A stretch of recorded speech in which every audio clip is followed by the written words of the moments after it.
ស្រះនេះបងប្អូនអើយទឹកធំពិសេសជាងគេត្រីនេះបងប្អូនគេហៅត្រីអ្នកនេះធំណាស់បងប្អូនអូយបដែតខ្លួនមានទីគីឡូចូលជិត50គីឡូត្រីនេះតាមមើលទៅនេះឃើញបងប្អូនយើងបោះនំទៅឲ្យបោះនំទៅឲ្យស៊ីនេះងើបប៉ុណ្ណាណៃបងប្អូនអូយបង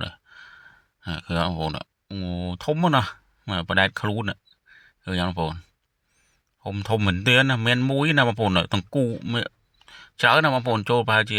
5 6 7ណាឃើញអត់បងប្អូន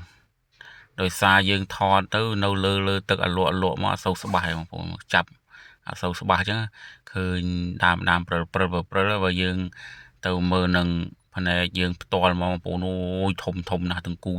មកនេះឃើញបងប្អូននេះឃើញណាមកស៊ីចំណៃម្នាក់មកផុសចេញមកបងប្អូននេះខ្វិលឃើញណាប្រដែតលើទឹកធំណាស់ចូល50-60គីឡូណោះបងប្អូនអើយធំជាងមនុស្សយើងទៀតណាប៉ិនយើងមនុស្សចាស់ណាបើយើងទៅមើលដល់ផ្ទាល់ហើយវែងហើយជាង1ម៉ែត្រត្រីហ្នឹងបាទម្នាក់ធំណាស់បងប្អូនអើយចូលកាលណាយើងទៅលេងទៅយើងទិញអានំនឹងបោះឲ្យមកស៊ីអានំយើងហ្នឹងធ្វើចំណីបោះចង្ការយើងយកហោដកយើងហ្នឹង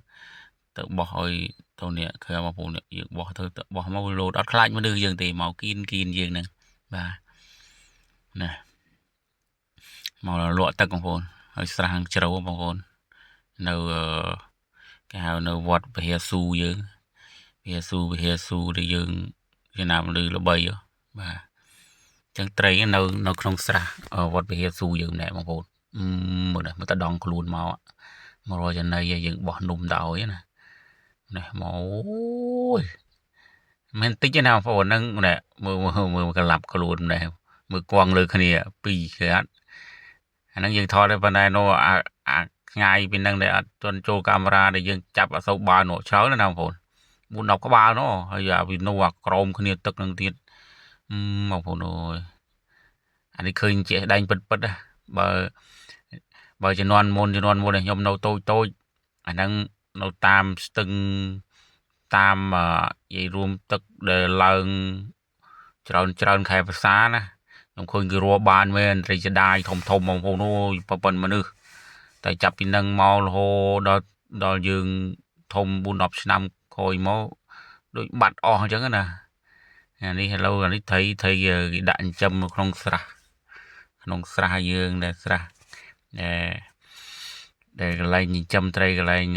អភិរក្សណាបងប្អូនធំណាបងប្អូនអូយបងប្អូនចង់ឃើញផ្ទាល់ភ្នែកអាចជើញទៅមើលបានណាបងប្អូនបាទអរគុណច្រើនបងប្អូន